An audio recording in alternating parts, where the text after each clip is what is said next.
አንዳንድ ጊዜ ያጋጥማል ነፃ ሆኖ የመታየት መብቱን ይሄ ሰው አጥቶ ለ10 ቀንና ለምናምን ይቆ እየተንገላታ 10 ቀን እኔ ስሜና ያ ሁሉ ማታዲ 48 ሰዓት ውስጥ መሽከርቦ ያቃል አስቸኳይ ጊዜ ቢቀርቡ ጉዳዮች በፍርድ ቤት አይቀርቡ ማለት የህገ መንግስታዊ ኢሹዎችንም ጣሰ ማለት ነው ይሄ የኛ ጉዳይ አይደለም በሙስና ሲከሷችሁ አንዳንድ ጊዜም ከሌቦች ሁሉ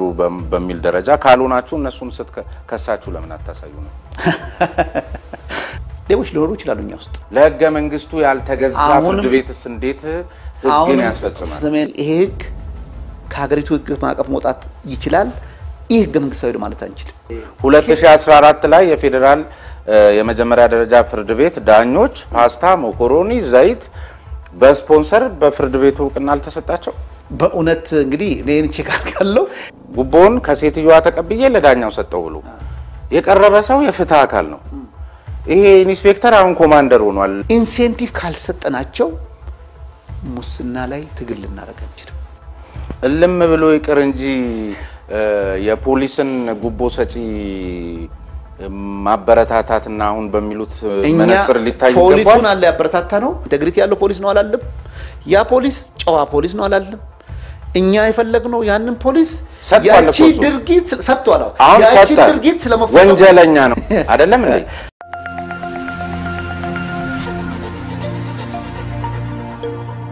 እነሆ አዲስ ነገር ከቴምር ፕሮፐርቲስ በታላቁ አፍሪካ ብረት ፊት ለፊት ወይም ከብስራት ኤፍኤም አጠገብ የፋሲካ በዓል ምክንያት በማድረግ ባለ 2 እና ባለ 3 መኝታ አፓርትመንቶችን ለሽያጭ አቅርበናል ቀድመው ለሚመጡ 10 ደንበኞች ብቻም ባለ 2 መኝታ 91 ካሬ ሜትር በ973000 ብር ቅድመ ክፍያ ባለ 3 መኝታ 130 ካሬ ሜትር በ1,391,000 ብር ቅድመ ክፍያ ብቻ ቤቶን የግለው ያድርጉም 60% ሲከፍሉ ተጨማሪ 40% ቅናሽ ያገኛሉ ከአገልግሎት አሰጣጥ እንደዚሁም ከዚህ ከቀልጣፋ ከሆነ የፍትህ ስርዓትና ተገማችና ምክንያታዊ ውሳኔ ለለመሆኑን የተመለከቱ ነጥቦችን አንስተን ተወያይተን ነበር እነዚህ ጉዳዮች ደግሞ ከሪፎርሙ መሰረታዊ መነሻ ምክንያቶች ዋነኞቹ ናቸውና ስለዚህም ዛሬ ደግሞ በተለይ በዳኞች እና በአጠቃላይ በፍትህ አካሉ ዘንድ ያሉ ነጥቦችን አንስተን በተቃራኒው ማለት ነው ለመወያየት ነው እዚህ ዋናው ትኩረታችን የዳኞች የዲሲፕሊን ኮሚቴና የዳኞች አስተዳደር ጉባኤ ላይ ይሆናል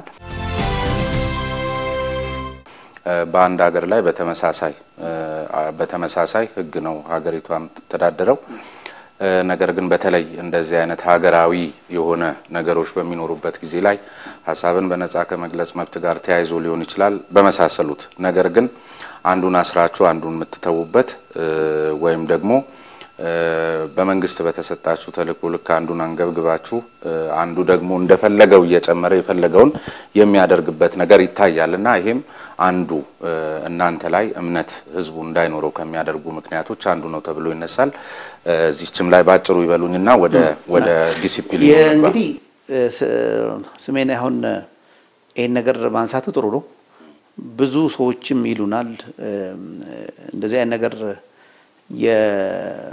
በተለይ የኛ ሀገር ፍርድ ቤቶች አይደለም የሶስተኛ ዓለም ፍርድ ቤቶች በእንደዚህ አይነት ሁኔታዎች ማበረሰቡ ይጠረጥራል አንዳንድ ማሳያ ነገሮችንም እያነሱ እንደዚህ አይነት ነገሮችን ስሞታዎችን አስተያየቶችን ያቀርባሉ እውነት ለመናገር እኛ ስራ ከጀመርንበት ወዲህ ፎርዛት ማተር እኔ በዳኝነት ውስጥ ለረጅም ጊዜ ቆይቻለሁ በነገራችን ላይ አሁን ባለፉት አመታት ከመንግስት ጣልቃ ገብነት በተለይ በፌደራል ፍርድ ቤት ሌቨል ያለው ሁኔታ ነው የምናገረው የለም በየአፌም ሞልቼ መናገር ይችላል ጋዜጠኞችን በሚመለከት ብዙ ጊዜ ጋዜጠኞች ይታሰራሉ ጋዜጠኞች መታሰራቸው ተገቢ አይደለም በነገራችን ላይ ዳታውን ብትወስድ ስሜነ ጋዜጠኞችን ይያልኩ አይደለም ጠቅልዬሱን ይያልኩ ሳይሆን አንዳንድ ቅድም ስላነሳው ነው አዎ የህሊናም ጉዳይ አለ ተገማች ነገሮች አሉ ለምሳሌ ምንድነው የሚባል ይሄ ሰዎችን ሐራስ ማድረግ ያልተገባ ንግግር ብዙ የሚያስቀጡ ነገሮች አሉ በየማህበራዊ ሚዲያው በመሳሰሉት ላይና አንዳንድ ጊዜ ዘለፋ ውስጥ የሀገርን ጥቅም አሳልፈው በሚሰጡ ሁኔታ ውስጥ የሚገኙ አካላት አሉ አይያዙ ወይም አይታሰሩ አይደለም የኔ ጥያቄ ለምን ታሰሩም አይደለም እንደ ሰው እኛም እናያለን በተመሳሳይ ኤክስትሪምሊ ሄዶ ሰዎችን ባልተገባ መንገድ አስጠያቂ የሚሆኑ ነገሮችን የሚያደርግ አካል አንዱ ይታሰራል አንዱ ለመንግስት የቀረበው አይታሰርም ይሄ በተጨባጭ ይታያል ነው እኔ ጥያቄ ከታሰሩት በላይ እያጠፉ ያሉ አካሎች እዚህ ሀገር ላይ አሉ እውነትን እንነጋገር ከተባለ እኛም እናቃለን እነሱ ግን ስላላቸው አትደፍሯቸውም ነው በዚህ ጉዳይ በጣም ለበተ ሁሉንም እኩል ማየት አለበት ነው ዛሬም እየተሳደቡ ያሉ አካላት አሉ ሰንበዲን የሆነ ግለሰብን የሆነ ባለስልጣንን ይሄን ብለሃል ብላችሁ በመታስሩት ልክ ዛሬም እየተሳደቡና የሰዎችን ክብርና እንትን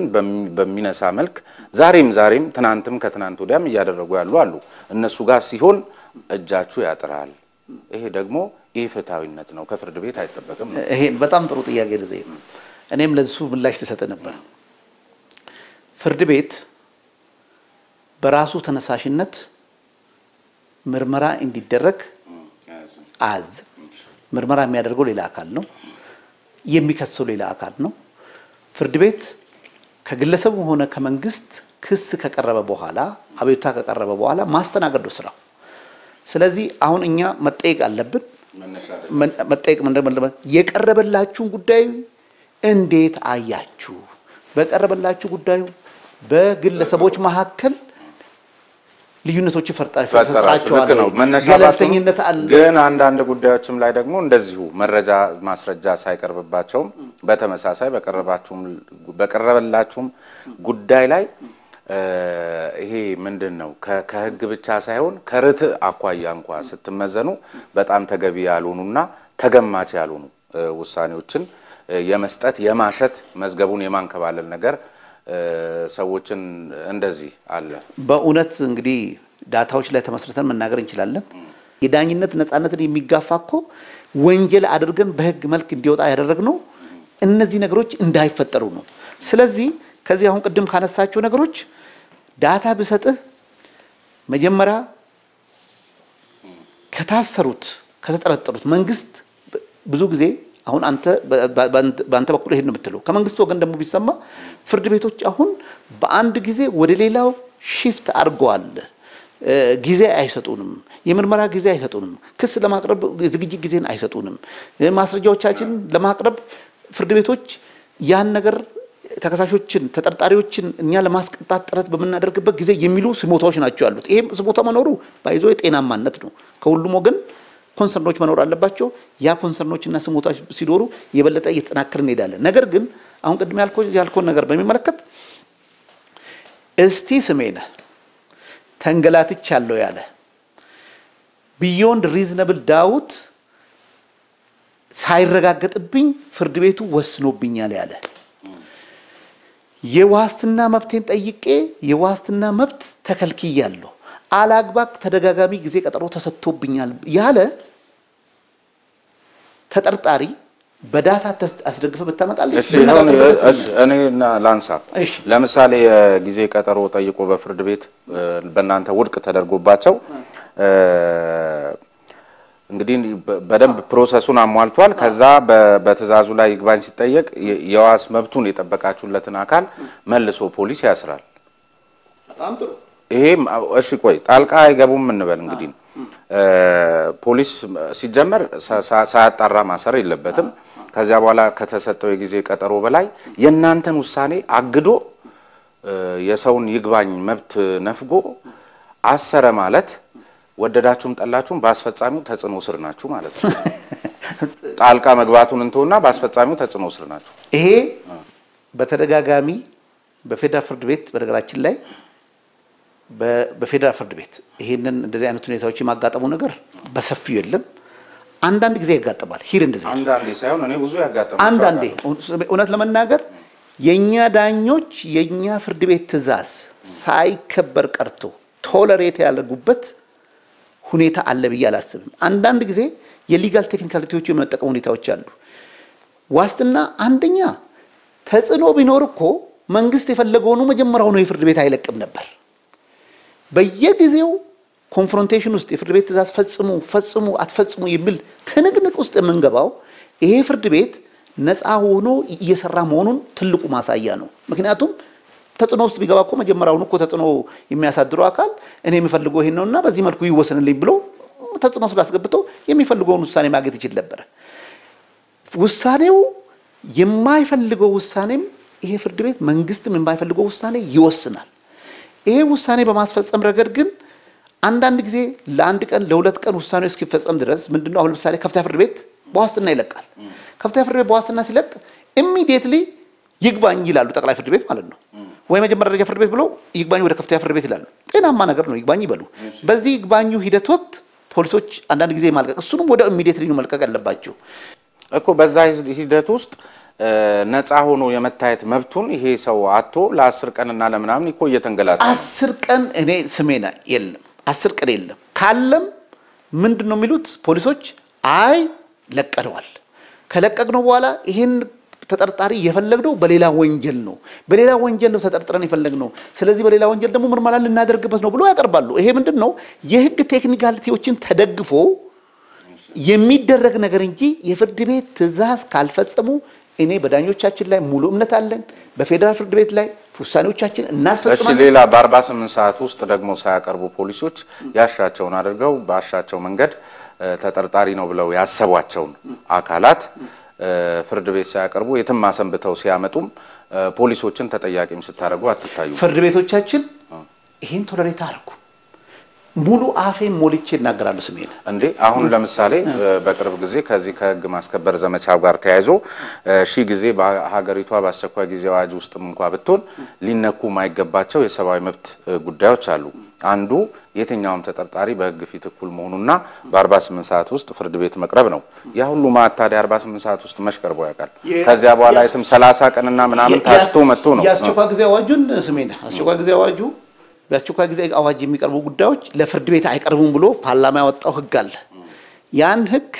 ኢትዮጵያ ፍርድ ቤቶች ተርጉሞት ከህገ መንግስቱ ጋር ይጋጫልና የህግ ተፈጻሚነት የለውም ብሎ የመወሰን ስልጣን አልተሰጣቸው ህገ መንግስት የመተርጎም ስለሆነ ሌላ ሀገር ፍርድ ቤት ቢሆን ኖሮ ያን የፓርላማን ህግ ውድቅ አድርገው ከህገ መንግስቱ አሁን ቅድም አንተ እንዳልከው በአስቸኳይ ጊዜም ሊገደቡ የማይችሉ መብቶች በህገ መንግስታችን ላይ ተቀምጠዋል ነገር ግን ምን አለ ፓርላማ ህግ ሲያወጣ በአስቸኳይ ጊዜ ቢቀርቡ ጉዳዮች በፍርድ ቤት አይቀርቡ ማለት ስለዚህ የህገ መንግስታዊ ኢሹዎችንም ጣሰ ማለት ነው ይሄ የኛ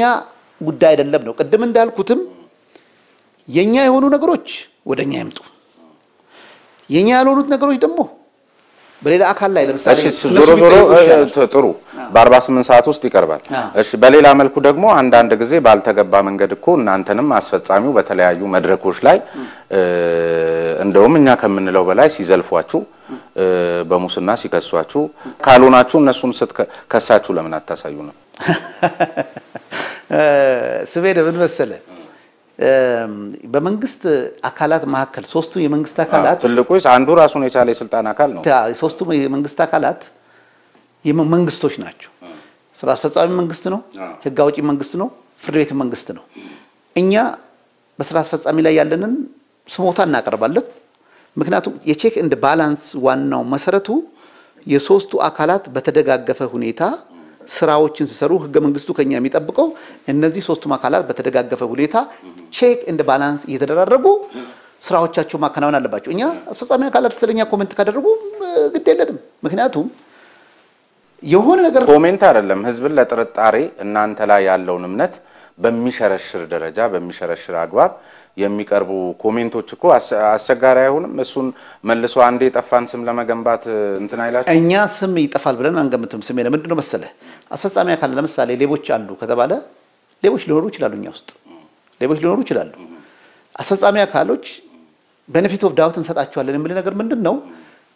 እነሆ አዲስ ነገር ከቴምር ፕሮፐርቲስ በታላቁ አፍሪካ ህብረት ፊት ለፊት ወይም ከብስራት ኤፍኤም አጠገብ የፋሲካ በዓልን ምክንያት በማድረግ ባለ 2 እና ባለ 3 መኝታ አፓርትመንቶችን ለሽያጭ አቅርበናል። ቀድመው ለሚመጡ 10 ደንበኞች ብቻም ባለ 2 መኝታ 91 ካሬ ሜትር በ973000 ብር ቅድመ ክፍያ፣ ባለ 3 መኝታ 130 ካሬ ሜትር በ1,391,000 ብር ቅድመ ክፍያ ብቻ ቤቶን የግለው ያድርጉም። 60% ሲከፍሉ ተጨማሪ 40% ቅናሽ ያገኛሉ። መረጃ ሊኖራቸው ይችላል ፎርዛት ማተር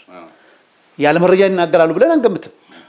ስለዚህኛ ምን እናደርገው ምንድነው እንደዚህ ብላችኋል ስማችን አጥፍታችኋል እንዲህ ሆነናል ሳንሆን ምንለው ለአንድ ሀገር የምንሰራ የመንግስት አካላት እንደመሆናችን መጠን በተደጋገፈና በተባበረ መልኩ ስራዎቻችን መስራት ስላለብን እንደዚህ ብሏቸዋል ኮንሰርናችሁን እንዲህ ብላችኋል እንደዚህ ነገር ካላችሁ ደግሞ በጋራ እንዴት እንሰራለን በጋራ ደግሞ ሌቦች እውነትም ደግሞ እኛ ውስጥ ካሉ ሌቦቻችንን የምናጠራበትን ማስረጃዎቻችሁን ካላችሁ ማስረጃዎቻችሁን እየሰጣችሁን ስራዎችን እንዴት ተጠያቂነትን ማስፈን እንችላለን ብለን ቤኔፊት ኦፍ ዳውት ነው የምንሰጣቸው እኛም ፎርዛት ማተር እኮ አስፈጻሚ አካላት ውስጥ ያሉትን ችግሮች እንገልጻለን ፖሊስ እንዲህ ያላደረገም አቃቤ ሕግ እንዲህ ያላደረገም ማስረጃ በአግባቡ አላቀረበም በዚህ ምክንያት እንዲህ ሆኗል ብለን በየመድረኩ ባለን ሁኔታ ይሄ ኮሜንት አይደለም እሺ ሌላ ከዚህ ከባዋጅ 1233 እና 2013 እንደዚሁም 1234 2013 ላይ ምንድነው ከዚህ ከዳኞችን ከመሾም እና ከመሻር ስልጣን ጋር በተያያዘ አሁን ላነሳ ነው ቼክ ኤንድ ባላንስ ለህዝብ ተወካዮች ምክር ቤት የተሰጠ ስልጣን ነው ግን እናንተ ዳኞችን ወደ ከመጀመሪያ ደረጃ ፍርድ ቤት ወደ ከፍተኛ ፍርድ ቤት ከዛም ወደ ጠቅላይ ፍርድ ቤት የምትመድቡበት ሁኔታ የምታዘዋውሩበት ሁኔታ በጣም ይስተዋላልና ስልጣናችሁ ነው ወይ አዎ ስልጣናችን ነው በህግ የተሰጠ ስልጣን ባዋጁ አሁን ቅድም ተጠቀስካቸው አዋጅ 12 ማዘዋወር ነው እንጂ መመደብ አይደለም በጊዜያዊነት ሳይሆን በጊዜያዊነት ይላል አዋጁ በጊዜያዊነት አይደለም እናንተኩ ፍርድ ውሳኔ የሚሰጡ በረዳትነት በአጋዥነት እሱን ነው የሚለው አለበለዛ ውክልና ሊኖራችሁ ይገባል እሱን ላስረዳ ስሜነ አንዱ ትልቁ በአሁኑ አዋጅ ለውጥ ካመጣንባቸው ጉዳዮች ሶስት ነገሮች ላይ ነው ያደረግነው በዚህ ዳኞች አመዳደብ ጋር በተያያዘ ማለት ነው አንደኛ በፊት ከዚህ ከዳኞች አሻሻም ጋር ተያይዞ ግልጽነት ይጎለዋል በብቃት የሌላቸው ሰዎች በተለያየ ምክንያት በዘመድ በፖለቲካ በምን እየመጡ ይሾማሉ ተገቢውን ዕውቀት የትምህርት ዝግጅትና የሥራ ልምድ ሳይኖራቸው ይሾማሉ ስለነበረ በአዋጁ ውስጥ ምን አደረግን ለመጀመሪያ ደረጃ ፍርድ ቤት የሚሾም ሰው ምን አይነት ትምህርት ዝግጅት ማድረግ ያደረገ እንደሆነ ምን አይነት ስራ ልምድ እንዳለው ለከፍተኛም እንደዛው ምን አይነት ትምህርት ዝግጅት ምን አይነት ስራ ልምድ እንዳለው ለጠቅላይ ፍርድ ቤትም እንደዛው አሁን ከፍተኛ ፍርድ ቤት ለመሾም ፌደራል ከፍተኛ ፍርድ ቤት መጀመሪያ ደረጃ ፍርድ ቤት ቢያንስ 7 ዓመት በዳኝነት መስራት አለበት መጀመሪያ ደረጃ ፍርድ ቤት እንግዲህ ደግሞ ዛም ለመሾም የተወሰነ የዳኝነት ኤክስፒሪየንሶች ነው ወይም የሌላ የስራ ልምዶች አሉ ጠቅላይ ፍርድ ቤት ለመሾም ከፍተኛ ፍርድ ቤት ላይ ቢያንስ 10 ዓመት ስራ ልምድ እና ጠቅላይ ፍርድ ቤት የሚሾም ደግሞ ሰው ደግሞ ሌላ ሰው እንዳይሽ ኦልሞስት ዝጋር ገናል ከዳኝነት ልምድ የሌለው ሰው ጠቅላይ ፍርድ ቤት እንዳይሾም ለመጀመሪያ ጊዜ በአገራችን ታሪክ ይሄ የህግ ማዕቀፍና መሰረት እንዲዶረው በህዝብ ተወካዮች ምክር ቤት ፊት ቆሞ ቃለ መሐላ ያልፈጸመ አንድ አካል እናንተ አዘዋውራችሁት ከመጀመሪያ ደረጃ ፍርድ ቤት ከፍተኛ ፍርድ ቤት ሄዶ በዋና ዳኝነት ውሳኔ መስጠት ይችላል እሱ ልመጣልን ነው ይሄ አንዱ ፋክተር ነው ለውጥ ያመጣ ነው ያልኩት ሁለተኛው ይሄ አሁን አንተ ያልከው ነው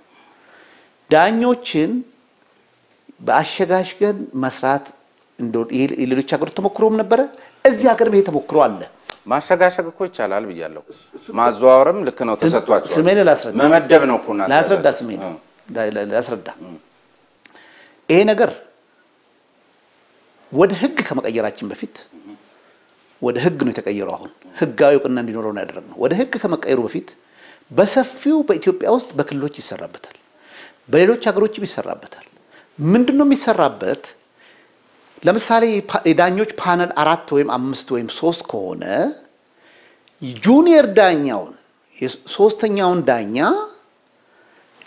በሌላ ደረጃ ላይ ያለን ፍርድ ቤት አምጥቶ ማሰራት የተለመደ አሰራር ነው ይሄን ደግሞ እኛ የተለመደ አሰራር ነው ብለን በተለመደ አሰራር አለ ያደረግነው ለፓርላማ ህግ ስናረቅ ህግ ላይ አስገብተን ረቂቅ ህግ ለፓርላማ አስገባን ውይይቶች ተደረጉበት ምንድነው አላማው ሲባል ዳኝነት በዛው ደረጃ ለተሾሙ ዳኞች በዋናነት በመሰረታዊነት የሚሰራው በዛ ነው ነገር ግን ጁኒየር የሆነ የዳኝነት ፖዚሽኖችን ጁኒየሮችን በየጊዜው ዳኞችን ለፓርላማ እያሾሙ ሂደትን ስለሚጠይቅ ጊዜ ስለሚጠይቅ ቅድም ካላቸው ቀልጥፍና ከባርጋጋት ስለዚህ ይሄን ያደረግነው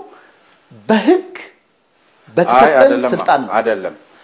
ልክ እኮ ነው እኔ አሁን ነጥቡ ላይ ግቡ ላይ አይደለም ልዩነቴ ግቡ በየጊዜው እነሱን ያሾሙ መሄድ ላይቻል ይችላል ግን ህገ መንግስታዊ ማሻሻያ ይጠይቃል የህጎች ሁሉ የበላይ ነው ህገ መንግስቱ ህገ መንግስታዊ ድንጋጌ ነው የትኛውም ዳኛ በህዝብ ተወካዮች ምክር ቤት ፊት ቆሞ የሚሾመው የሚጸድቅለት ሲባረርም ወይም ደግሞ በዲሲፕሊን ውሳኔም ሲሰጠው በተመሳሳይ የሹመቱን መንፈግ የሚችለው መጨረሻ የሚያጸድቀው እናንተ አግዳችሁ አየር ላይ ማቆየት ትችላላችሁ እንጂ ፓርላማው ነው ስለዚህ የፓርላማውን ስልጣን ለመንጠቅ ወይም በህግ ይሄንን ለአሰራር ስትሉ ያደረጋችሁትን ነገር ለማድረግ የግድ ህገ መንግስታዊ ድንጋጌን በህገ መንግስታዊ ማሻሻያ እንጂ በመመሪያና በደንብ ወይም ደግሞ በውስጥ በሚወጣ ህግ ማሻሻል ይቻላል ልክ ነው በውስጥ አለ የወጣው ይሄ የወጣው ህግ በፓርላማው ወጣ ይሄ ቼክ ኤንድ ባላንስ የሚባለው ዳኞችን የመሾምና የመሻር ስልጣን ለህዝብ ተወካዮች ምክር ቤት የሚሰጠው የህግ ድንጋጌ ሳይሆን ህገ መንግስታዊ ድንጋጌ ነው አሁንም በደንብ ህገ መንግስታዊ ድንጋጌ ህገ መንግስታዊ ነው በደንብ ላስረዳ ስለዚህ ህገ መንግስታዊ ድንጋጌን በውስጥ ህግ መሻር ይቻላል እኛ ለህገ መንግስቱ ያልተገዛ ፍርድ ቤትስ እንዴት ህግን ያስፈጽማል ሰሜን ህገ መንግስቱን አልጣስንም ህግም አልጣስንም ላስረዳ ባጭሩ እኛ አሁን ለምሳሌ ያደረግነው እንገር በአዋጁ 1233 ዝባር 2013 ላይ ይሄ በህግ ተሰጥቶናል ያደረግነው ነገር ለምሳሌ ከመጀመሪያ ደረጃ ፍርድ ቤት 6 ዳኞችን ከፍተኛ ፍርድ ቤት በጁሪ ዳኞች እንዲሰሩ ነው ያደረግነው ከጠቅላይ ፍርድ ቤት ደግሞ 4 ዳኞችን ጠቅላይ ፍርድ ቤት አምጥተን በጊዜያዊነት መድበን አሰርተናቸዋል ጠቅላይ ፍርድ ቤት ስናመጣቸው እነዚህ ልጆች የጠቅላይ ፍርድ ቤት ዳኛ ብለን ሾመን አላመጣናቸው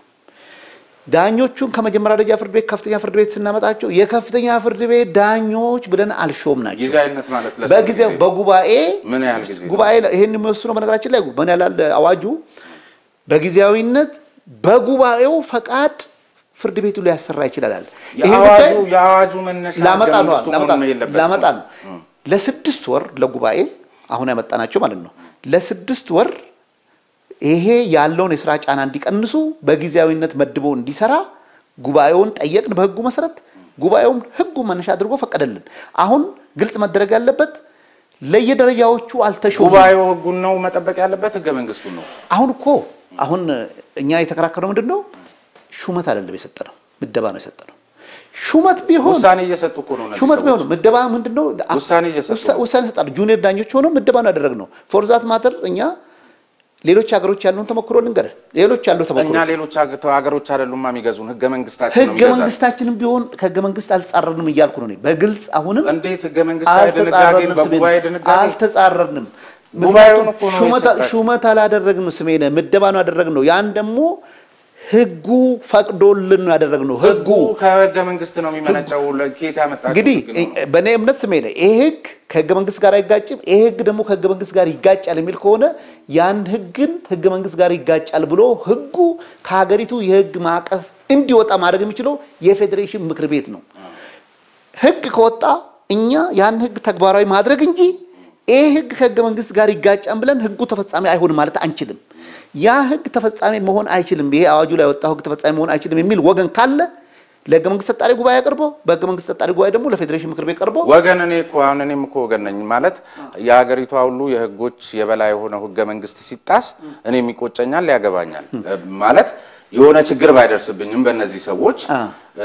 እንደዚህ አይነት ከመርህ የወጡ ነገሮች በተደጋገሙ ጊዜ ወዴት እየሄድን ነው የሚል ነገር ያስነሳል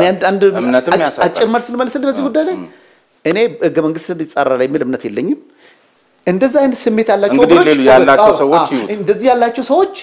ለፌዴሬሽን ምክር ቤት ያላቸው የመብት ተከራካሪዎች ይሄን ጉዳይ ለፌዴሬሽን ምክር ቤት አቅርበው ወይም ደግሞ የሚመለከተው የህዝብ ተወካዮች ምክር ቤት ስልጣኑን ባልተገባ መንገድ ተነጥቆ በእንደዚህ አይነት አሰራር በነገራችን ላይ ብዙ ዲስከሽን አድርገንበታል በዛን ወቅት ስለዚህ ይሄን ያለው ለፌዴሬሽን ምክር ቤት ማቅረብ ይችላል እኛ ግን ህግ ማስፈት ተግባራዊ ማድረግ እንጂ አሁን ባለንበት ሁኔታ ያን ህግ ተግባራዊ ከማድረግ ውጪ ይሄ ህግ ከሀገሪቱ ህግ ማዕቀፍ መውጣት ይችላል ይህ ህገ መንግስታዊ ማለት አንችልም ሌላ ደግሞ እንደዚሁ በእናንተ ላይ ከሚነሱ ጉዳዮች አንዱ ፍርድ ቤቶች የፌደራል መጀመሪያ ደረጃ ፍርድ ቤቶች ልክ እንደማንኛውም ምንድነው ለምሳሌ አሁን ባለፈውም ከክብርት ፕሬዝዳንቷም ጋር ስንነጋገር በተቻለ መጠን የኪራይ ሰብሳቢ ኃይሎች ሰለባ እንዳይሆኑ ዳኞች ደሞዛቸውን የማሻሻል ምቹ የሥራ ሁኔታ መፍጠር የቤት አገልግሎት እንዲያገኙ ማድረግ ወዘተ ሲሰሩ አቃለው ይሄ ተገቢ ነው ነገር ግን ይሄ ሁሉ ያለ ደግሞ እንደማንኛውም ህዝብ በስፖንሰር ድጋፍ ለሰራተኞች ዘይት መኮሮኒ ፓስታ ወዘተርፈ የመሳሰሉትን 2014 ላይ ሰጣቸዋል በፍርድ ቤቶች ይሁንታ ልክ ነው ተገቢ ነው እነዚህ ኩባንያዎች እኮ ነገ ይከሰሳሉ አይደል እንዴ ስለዚህ ነገር ዳታ የለኝም ግን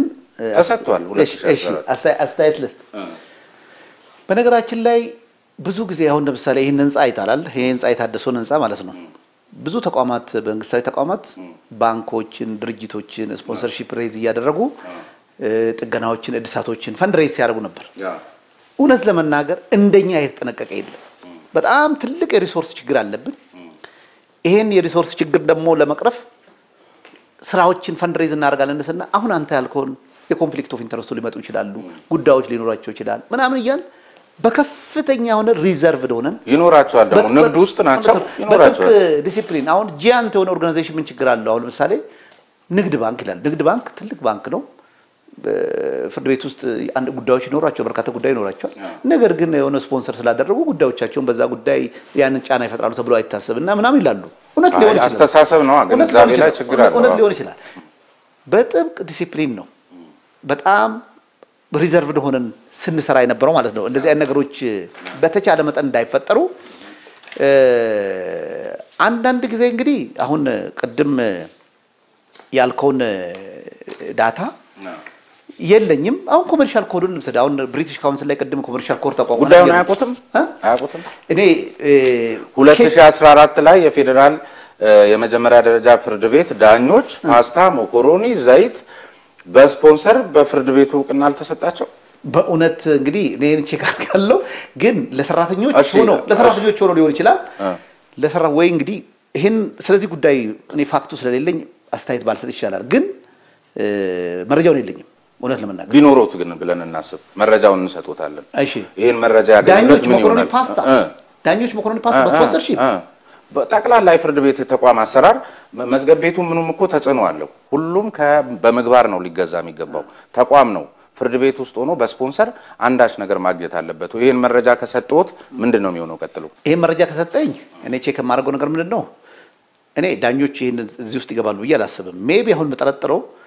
በጣም ዘቅተኛ ገቢ ያላቸው የፍርድ ቤት ሰራተኞቻችን በነገራችን ላይ ስሜነ አንድ ቀን በርካታ በብዙ በሺዎች የሚቀጥሩ ፍርድ ቤት ሰራተኞች አሉ ደሞዛቸው 3000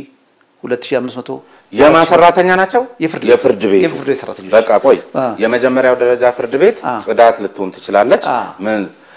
ፍርድ ቤት የምትሰራው ጽዳቷ ሴትዮ አይደለችም ማመልከቻ ይዛ ሄደችው የፍርድ ቤቱ ማተም ነው ሄደው አይደለ የፍርድ ቤቱ ማተም ነው ሄደው መኮሮኒ ፋብሪካው የሚመጣው ፍርድ ቤቱ ጋር ስለዚህ ዝቅተኛ ሆነች አልሆነች ሳይሆን የፍርድ ቤቱ ማተም ስፖንሰር ጥያቄ መሄድ አለበት ወይ እዚህ ላይ እንግዲህ ቀደም ያልኩ ነገር ሀገራችን ሁኔታ ስትመለከት በዝቅተኛ ገቢ ላይ ያሉት ሰዎች የማበረታታቱና የመደገፉ ነገር ቀደም ካልነው ጥሩ ነው የፍርድ ቤቶች ፖዚቲቭሊ እኮ ጥሩ ነው አቶ ሰለሞን ጥሩ ነው ቆይ እኔ አሁን እንትን አይደለም ይሄ ማለት አንዳንዴ ምቀኝነት እንዳይመስልብን ጥሩ ነው ልክ ነው ይሄ እኮ አሁን ምሎት የመገባ ስርዓቱም ብዙ እኮ የተቸገረ ሰው አለ ያውን በዚህ ኑሮ ውድነት ግን የፍርድ ቤት ማህተም ስፖንሰር ጥያቄ አይደም እንዴ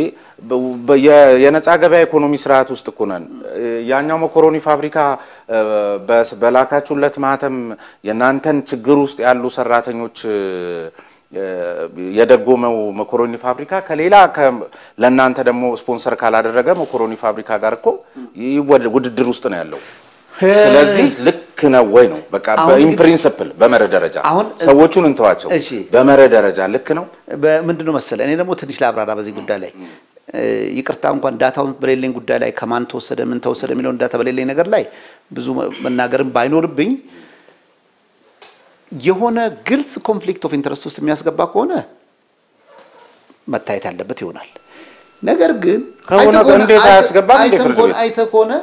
በሌሎች ተቋማትም ድቅተኛ ኑሮ ላይ ያሉትን ስፖንሰር ሲያደርጉ ምን ሲያደርጉ ያ ተቋም የሚሰጠው አገልግሎት አለ የግድ ያ ተቋም ተንበርካኪ ወይም ጥገኛ ይሆናል ማለት አይደለም በዛው ሌቨል ምንድነው ባላንስ ማድረግ ያለብን ሌቨሉ ለምን አይነት ሰዎች ነው ድጋፍ የተደረገው? አንድ ነገር ልንገሩት እስቲ ቆይ አይደለ ይሄንንም እናስታርቀው። አይ እዚህ ላይ ተማምነን ለምሳሌ ለፍርድ ቤት ዳኞች መንግስት ቤት ሲሰጥ ምንድነው ከሰው የሚለያቸው? እነሱም የመንግስት ሰራተኛ ኪራይ ሰብሳቢነት ሁሉ ቤት አለ። እኛም እኮ ቤት ይገባናል ብሎ የተንጫጫ እኮ የመንግስት ሰራተኛ የለም። ለምን ዳኛ ነው ቤት ቆይ ለምን የናንተ ስራ ለሙስና ተጋላጭ ስለሆነ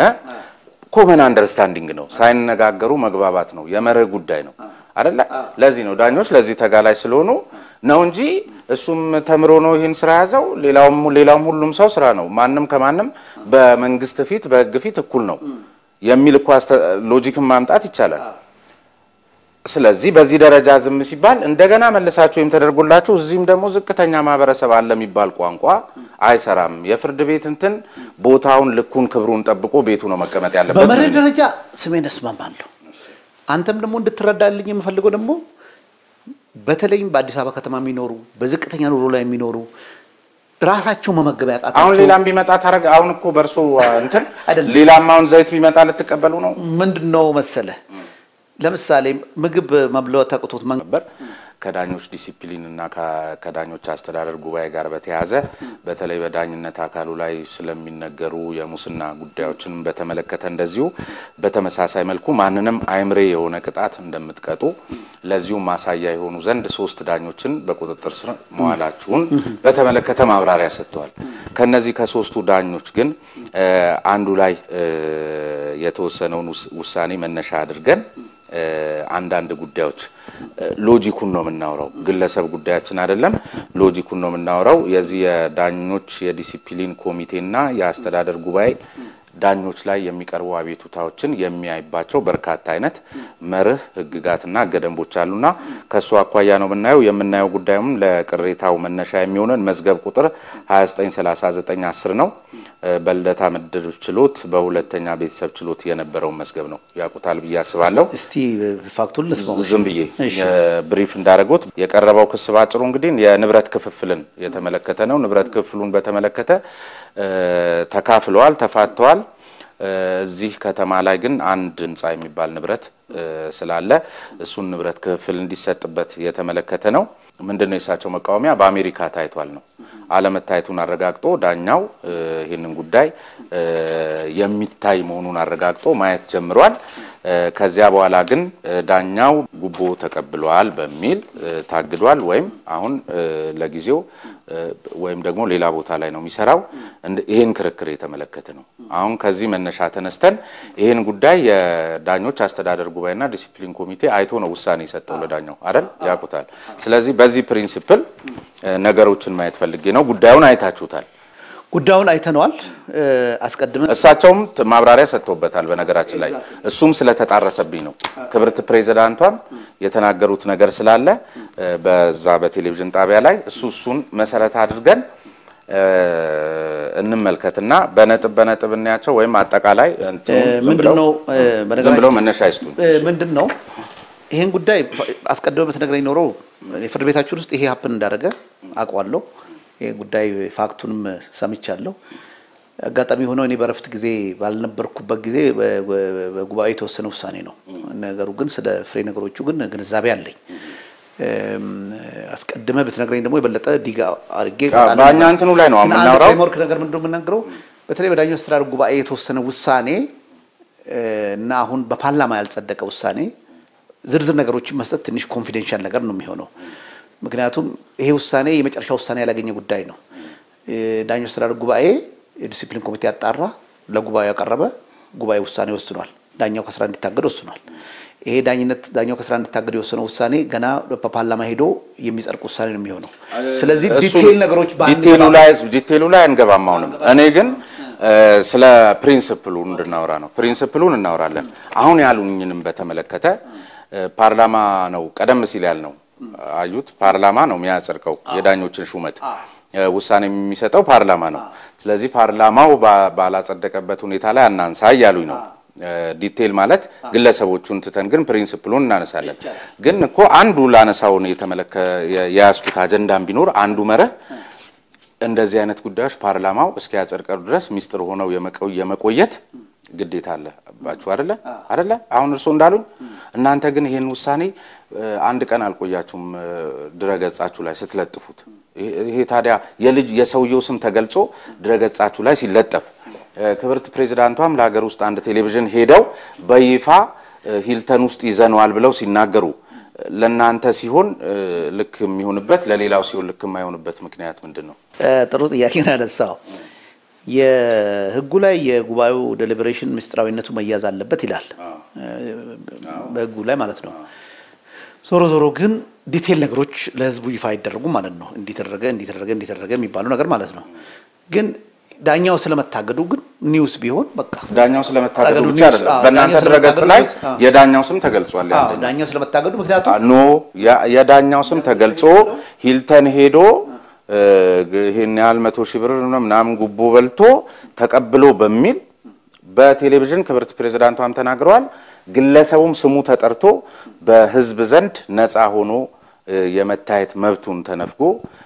ኢቭን እንደውስ ዳኝነትን አለማክበር አይሆንም ወይ? በእናንተ ድረገጽ ላይ ይሄ በስከስ አረጋግጬ ነው የመጣው ተለጥፏል። ለምን? እሺ በጣም ጥሩ ጥያቄ ነው። እንግዲህ የጉባኤው ዴሊብሬሽን ዝርዝር ነገሮቹ ማስረጃዎቹ ምኖቹ እንዳልኩት ገና አሁን ፓርላማ ባልወሰነ ጉዳይ ላስረዳ ብዬ ነው። አሁን ግለሰቦቹን ተተን መርህ ብቻ እሺ። ነገር ግን ጉባኤው ወሰነው ውሳኔ መጨረሻ ውሳኔ ግን ውሳኔ ወስኗል በተሰጠው ስልጣን ማለት ነው። ለምሳሌ ዳኛውን አገደዋል። ዳኛውን ሲያግደው ደብዳቤ ይጽፍለታል። ዳኞች አስተዳደር ጉባኤ በዚህን ቀን ባደረገው እንዲ ስለሆነ በዚህ አይነት ውሳኔ ተወስኖ ከስራ የታገዱ መሆኑን አሳውቃለሁ። ይሄ ምስጥራዊ ሊሆን አይችልም። ይሄ ምስጥራዊ አይደለም። ይሄ ምስጥራዊ ሊሆን አይችልም። ስለዚህ የውሳኔውን ሰመሪ ፓርት በዚህ እንዲ ስለሆነ ከስራ ታግዳል የሚለው ልክ በደብዳቤው በተገለጸው ልክ ድህረ ገጻችን ላይ ይገለጻል። ፐብሊክ ነው ይሄ ስሙም ተጽፎ ምክንያቱም እንዴ ይግባኝ መጠየቅ መብቱ ላይ እና ደግሞ ነፃ ሆኖ በመታየት ማህበረሰብ ውስጥ ተቀላቅሎ እንደ ሰው የመኖር መብቱ ላይ ጫና የለውም። አቶ ሰለሞን ስሙን ተገልጾ ይቻላል። ደግሞ ስታረጉ ከሶስቱ የአንዱን ጠቅሳችሁ የሌሎቹን አልጠቀሳችሁም። ይሄ ደግሞ ሌላ ልዩነት አይደለም። ይሄንን በእውነት አላቀውም። ስሜን እንዳልኩ እዚህ ልጅም በተደጋጋሚ ለሌሎች ሚዲያ እየወጣ አስተያየቶች ሲሰጥ ነበር። ምን ሲሰጥ ነበር? እንዲሆነዋል በነፃ መጎብኘት መብት ተነፍጓል ምናምን ሲል ነበር። እንደ እውነቱ ከሆነ ግን ይሄ ተጠያቂነትን ከማረጋገጥ አንፃር እኛ የምንወቀስበት በሰፊው ያለንበት ያልሰራንበት ጉቦ ተቀብሏል ተብሎ የተጠረጠረን ዳኛ ጉባኤው ባለው ህግና አሰራር የዲሲፕሊን በነገራችን ላይ በጣም ከንበርሰም የሆነ ፕሮሰስ ውስጥ ነው የሚያልፈው። በነገራችን ላይ ሰሜን እንዲሁ በጠቅስል የዲሲፕሊን አካሄዳችን መሮቻችን በጠቅስል አቤቱታ ይቀርባል። የአቤቱታ በማንኛውም ሰው ሊቀርብ ይችላል። በተከራካሪ ወገን፣ በምስክር፣ በዳኛው፣ በሌላ ዳኛ፣ በማንኛውም የኢትዮጵያ ዜጋ የዳኝነት ስነ ምግባር ጉለት ግድፈት ፈጽሟል ባለ ዳኛው ላይ ማንም ሰው አቤቱታ ማቅረብ ይችላል። አቤቱታው ቀረበበት ማለት ግን ደግሞ የዳኞችም ልክ እንደ ሰው የሚታይበት መሰረታዊ ምክንያቶች አሉ። ላመጣልህ ነው። ከምን ልጀምርልህ መሰለህ? ዳኛ በኮድ ኦፍ ኮንዳክታችን በጣም ዘመናዊ ኮድ ኦፍ ኮንዳክት አለኝ። አሁን አንድ የሰራ ነው በውጭ ባለሙያ አስጠንተን በደንብ አሁን አንድ ትልቅ ያወጣ ነው። ምን ይላል መሰረታዊ መርሁ? ንጹህ ሆኖ የመገመት መብት አለው ይላል። አቤቱታ ስለቀረበበት የተጠርጣሪ ንጹህ የሆነ መገመት መብት አለው ይላል። ፕሪንሲፕል ነው ይሄ። አቤቱታ ይቀርባል። ከቀረበ በኋላ አቤቱታውን የዳኞች አስተዳደር ጉባኤ ጽሕፈት ቤት ለዲሲፕሊን ኮሚቴ ይመራዋል። የዲሲፕሊን ኮሚቴ አቤቱታውን ይመረምርና ምን ያደርጋል? ዳኛውን ከመጥራቱ በፊት ለጉባኤው የውሳኔ ሐሳብ ያቀርባል። አንደኛው ምን ይላል? ይሄ አቤቱታ የዲሲፕሊን ግድፈት ፈጽሞ ብሎ የቀረበ አቤቱታ ቢሆንም የቀረበው ማስረጃውን አይቻለሁ ምንም የአቤቱታ ግድፈት የተፈጸመበት ስላልሆነ ዳኛውን መጥራትና መልስ መስጠት ሳያስፈልግ ይሄ ጉዳይ ውድቅ ሊደረግ ይገባል የሚል ኦፒኒየን ሊያቀርብ ይችላል የዲሲፕሊን ኮሚቴ። ኦር አይ ከቀረበው አቤቱታውን መርምረን ማስረጃዎችን መርምረን እንዳየነው የዲሲፕሊን ግድፈት ስለመፈጸሙ ጥርጣሬ ሊያሳድሩ የሚችሉ በቂ ምክንያቶች አሉና ዳኛው መልስ ሊሰጥበት ይገባል ብሎ ለጉባኤው ያቀርባል። ጉባኤው ከቀረበው ውሳኔ ሐሳብ እንዳለ የዲሲፕሊን ኮሚቴ አይቀበልም። ይመረምርና የዲሲፕሊን ኮሚቴ ያቀረበውን ላይ ውሳኔ ይሰጣል አይዘር ዲሲፕሊን ኮሚቴ ሐሳብ ይቀበላል ኦር ውድቅ ያደርግና ዳኛው መልስ ቢሰጥ ከፍተኛና አጥጋቢ ግልጽና አሳማኝ ማስረጃ መሆን እንዳለበት የሚል እንትን አላችሁ በዚህ መሰረት ለመጣለን በዚህ መሰረት ይሄ ያለፈውን ልገልጽ ልብዬ ነው እሺ ከዛ በኋላ ይሄ የዚህ ዳኛው ቤቷ እንግዲህ ሰፊሸንት ነገር አለ ተብሎ መልስ ይስጥበት ተባለ መልስ ከተሰጠ በኋላ ደግሞ ምንድነው የሚደረገው ሂሪንግ ነው የሚካሄደው መስማት ማንን ሁለቱንም እሺ ሁለቱንም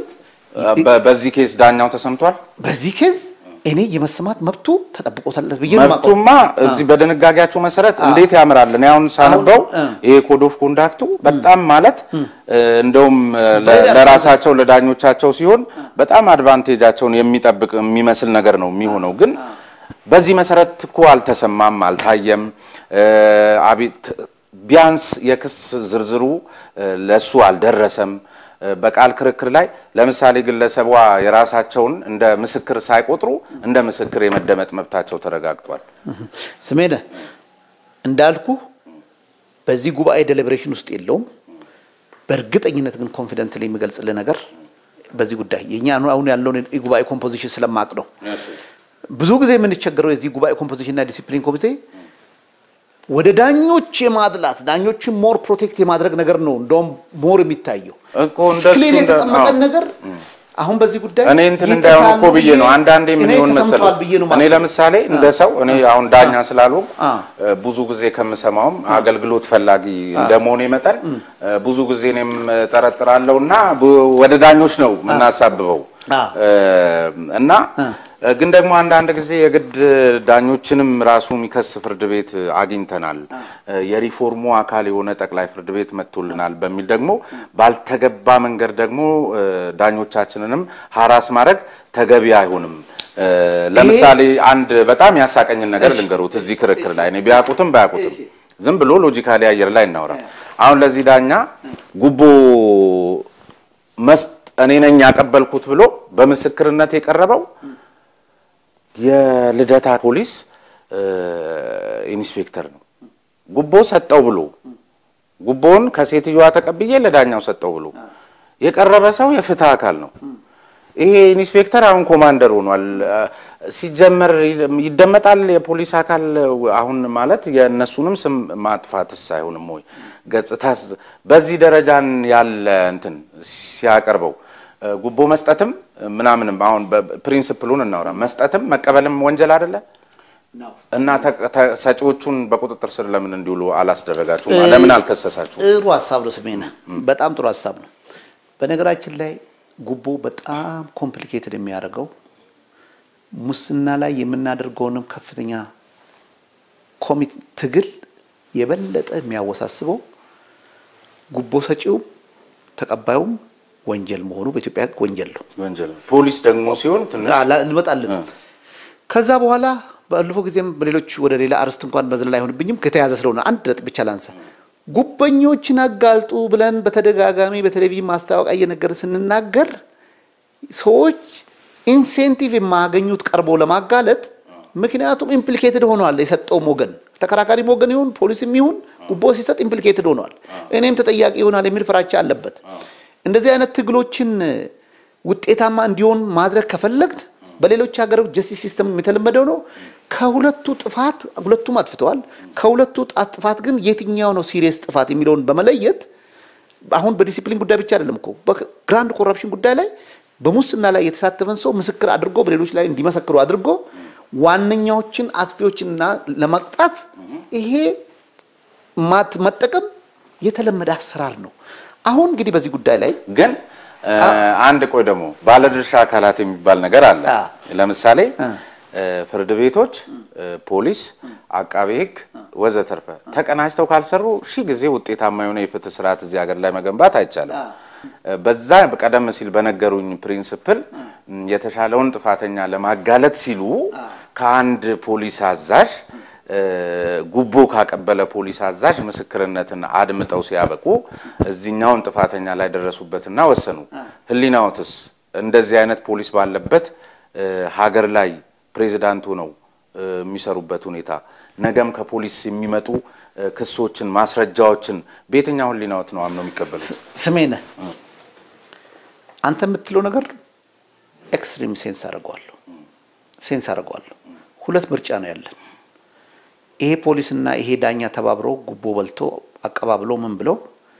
ሁለቱም አጥፊዎች ናቸውና ሁለቱም አንዱ መጋለጥ የለበትም ተጠያቂነት ሳይኖር ተድበስብሶ ይለፍ በአንድ በኩል ያስጨንቀኛል። በሌላ በኩል ደግሞ አሁን አንተ ያልከው የህግ አስፈጻሚ ሆኖ ፖሊስ ሆኖ ጉቦ ሰጥቶ እሱ ምስክር ሆኖ ይሄ ዳኛ ደግሞ ተቀጥቶ እሱ ደግሞ ስራ ላይ ይኖራል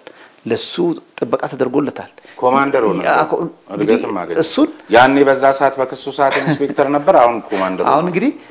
ሁለቱን ነገር ባላንስ አረግ አሁን እንግዲህ out of two evils lesser evil እንመርጣለን ምክንያቱም ይሄን ዳኛ ችሎት ላይ እንዲቆይ ማድረግ ነው በተለይ ከኔ ኢንስቲትዩሽን አንፃር ከኔ ተቋም አንፃር ያ የፖሊስ ተቋምን የሚመሩት አመራሮች አሉ ኃላፊነት ያለባቸው ሰዎች አሉ ምን አረጋችሁ በውስጥ እሺ በውስጥ ግን አይደለም ነገር በውስጥ የምታረጉት ነገር ይኖራል ምክንያቱም እንደዚህ አይነት ፖሊስ ይዞላቸው የሚመጣውን ክስ ይሄ እንደዚህ አይነት ፖሊስ ነው እንግዲህ እንደዚህ አይነት አንድ ጉቦ የሚያቀብል አካል ጉቦ ከመቀበል ወደ ኋላ አይልም አይደል አቀብሎ ከሆነ አሁን እኛ ያገባንም ግን እንደው ዛ ላይ የቀረበው ማስረጃ እሱ ስለሆነ ነው ጉቦ የሚያቀብል አካል ጉቦ ሲሰጠው ከመቀበል ወደ ኋላ አይልም ስለዚህ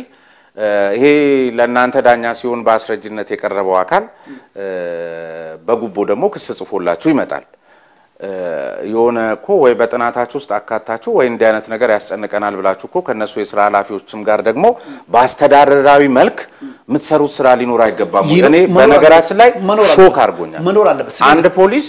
ጉቦ አቀብየዋለሁ 100,000 ብር ብሎ አቀብየዋለሁ ብሎ ግን የዳኞች አስተዳደር ጉባኤ ፊት መጥቶ ምስክር ሆነ አሁን ይሄን ፋክት አሁን አንተ በብዛት ከነገርከኝ ፋክት ነው ዲቴሉን በዛ ጉዳይ ላይ በኋላ ነው ሪፖርቲንግ የሰማሁት እንጂ ጉባኤው ዴሊብሬሽን ላይ የለውም ብያለሁ ግን ያቁታል እንደዋና በቃ ስለዚህ ግን አንድ ፖሊስ ኢንስፔክተር መጥቶ ጉቦ ላይ ወስጄ ለዚህ ዳኛ ሰጥቻለሁ አለ አሁን ይስጣይስጥኔ አይደለም ጭንቀቴ ይሄ ፖሊስ ስራ ላይ ነውና እንዴት ዳኛ በምንስ ሞራላችሁ አደመጣችሁት አሁን እንግዲህ ቀደም እንዳልኩ ነው የኮሚትመንት ጉዳይ ነው ዝም ብለን ዳኛውን በችሎት ማስቀጠል እና ካረጋ አይሆንም አርጓል አላደረገም ያው ስላልተወሰነ አናወራ ጉባኤው አቋም ደርሶበታል መጀመሪያ ወሳኙ ጉባኤው ነው አጽዳቂው ፓርላማ ነው ጉባኤው በሰጠው ዴሊብሬሽን ሲጸድቅኛም ዲቴል አንሄድም ክሊር ኤንድ ሰፊሽንት ኤቪደንስ ቀርቦልኛል ምንድነው እኛ በኮድ ኦፍ ኮንዳክሽን ያስቀመጥነው ከፍትሐብሔር ክርክሮች የማስረጃ ምዘና ከፍ ያለ ከወንጀል ደግሞ ዝቅ ያለ እንደምታውቀው ወንጀል ላይ ቢዮንድ ሪዝነብል ዳውት ነው በፍትሐብሔር ደግሞ ያለው ማስረጃ ምዘና preponderance ነው ይሄ clear and sufficient evidence የሚል ስታንዳርድ ይባላል በዛ ስታንዳርድ መዝኛው ይሄ ዳኛ ጉቦ ስለመቀበሉ አረጋግጫለሁ ብሎ ጉባኤው መደምደሚያ ላይ ደርሷል ይሄ ጉባኤው መደምደሚያ ላይ የደረሰው ነገር ፓርላማው ሊቀበለው ላይቀበለው ይችላል አናቀም ዞሮ እዚህ ሙስና ላይ አንድ የምሰጠው ሪማርክ ግን ስሜነ ቅድም እንዳልኩት ፍርድ ቤታችን በዚህ ሙስና ብዙ ጊዜ ስማችን ይነሳል እኮ እሷን ለማደስ አይደለም ስሜድ አሁንም እንዴ ትልቁ የዚህ ዳኛ ብቻ አይደለም የመሪው ጉዳዩ የሚያጨናንቅ እንደ ሀገርም ስጋት ውስጥ ያለውትን ነገር ልግለጽልህ እንደ ፍርድ ቤት አመራርም ከፍተኛ ስጋት የሆነብኝ ነገር ማለት ነው ጉቦ ሲባል በፍትሐብሔር ጉዳዮች ጉቦ የሚያቀባብሉ ደላሎች አሉ ይባላል ጠበቆች በዚህ ውስጥ ኢምፕሊኬትድ ይሆናሉ ይባላል የተለያዩ የማህበረሰቡ ክፍሎች በዚህ ኢምፕሊኬት ይደረጋሉ ይላል ፓርቲው ተከራካሪ ወገን ፍትህን በገንዘብ ይገዛል የሚባለው ተከራካሪ ወገን እኮ ከሳሽ ተከሳሽ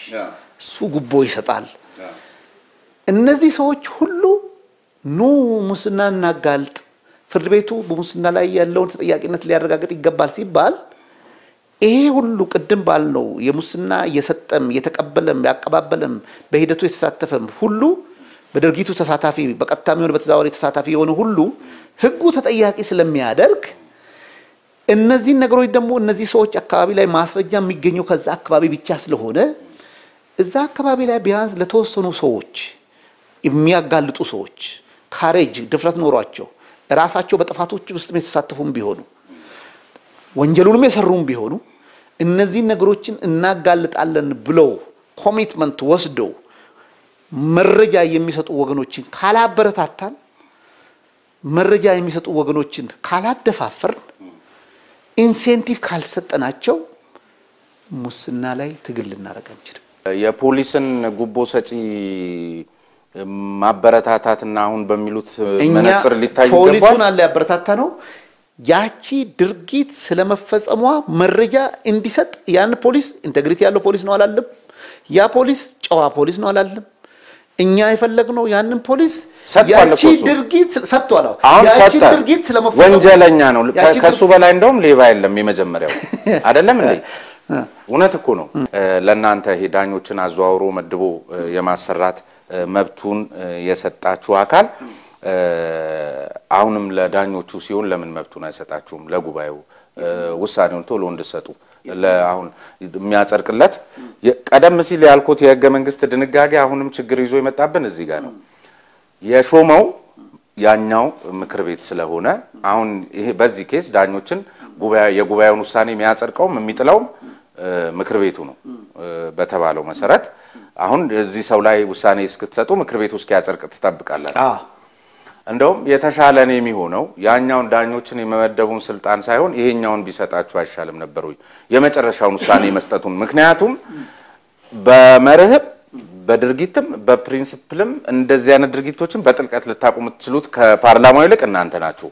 አሁን እናንተ የወሰናችሁትን ውሳኔ ፓርላማው ምን ሊያደርገው እንደሚችል ዝም ብሎ ይገመታል። ምክንያቱም እናንተ ሙያዊ እይታም ስላላችሁ ፕሮፌሽናል እይታም ስላላችሁ ምን ሊሆን እንደሚችል ይገመታል። ከናንተ በላይ ሄዶ ሊያጣራው ስለሚችል ያጣራል። ስሜነ አጣርቷን ዳኛ አሁን እኛ በስራ እንደመጣን ጊዜ ጉባኤው ያሰናበተውን ዳኛ መልሱት ብሎ ወስኗል። ኦኬ። ስለዚህ በደንብ ያጣራል ምክር ቤቱ መልሱ ብሎ እንደውም ትልቁ ቻሌንጅ እኛ በነገራችን ላይ ይሄ መኖሩ ጥሩ ነው። ቅድም ያልኩት ወደሱ ዲቤት አለይደም እሱ ምደባ ነው። ሹመትና ከስራ ማንሳት ሶስት አካላት ናቸው ቢሳተፉበት። ሹመት ይሄ አንዱ ሶስቱ አካላት ቢገር ሹመት ቅድም እንዳልኩ ዳኞች አስተዳደር ጉባኤ ይሾማል፣ ለጠቅላይ ሚኒስትር ይሄዳል። ጠቅላይ ሚኒስትርም ስልጣን አለው። ከጠቅላይ ሚኒስትር ደግሞ ፓርላማ ይሄዳል፣ ፓርላማ ያጸድቃል። ሶስቱም የመንግስት አካላት ሚና አላቸው ሹመት ላይ። ከስራ ማንሳት የኢትዮጵያ ህገ መንግስት ላይ በግልጽ የተቀመጠው ነገር ከስራ ማንሳት ዳኛን ከስራ ሲነሳ በሶስት ምክንያት ብቻ በጡረታ እድሜው ሲደርስ በህመም ስራውን ማከናወን የማይችልበት ደረጃ በዲሲፕሊን ግድፈት ወይም በሙያ ስነ ምግባር ጉለት በዳኞች አስተዳደር ጉባኤ ከስራ እንዲሰራ ሲወሰንና ይሄ ውሳኔ በህዝብ ተወካዮች ምክር ቤት ሲጸድቅ ይላል። የተለመደ የዘመናዊ ህገ መንግስታዊ ስርዓት ባላቸው የዲሞክራሲ ስርዓት ባላቸው ህገ መንግስቶች ሁሉ የተለመደ አሰራር ነው። ክቡራን ተመልካቾቻችን ከአቶ ሰለሞን አረዳ የፌደራል ጠቅላይ ፍርድ ቤት ምክትል ፕሬዝዳንት ጋር የነበረ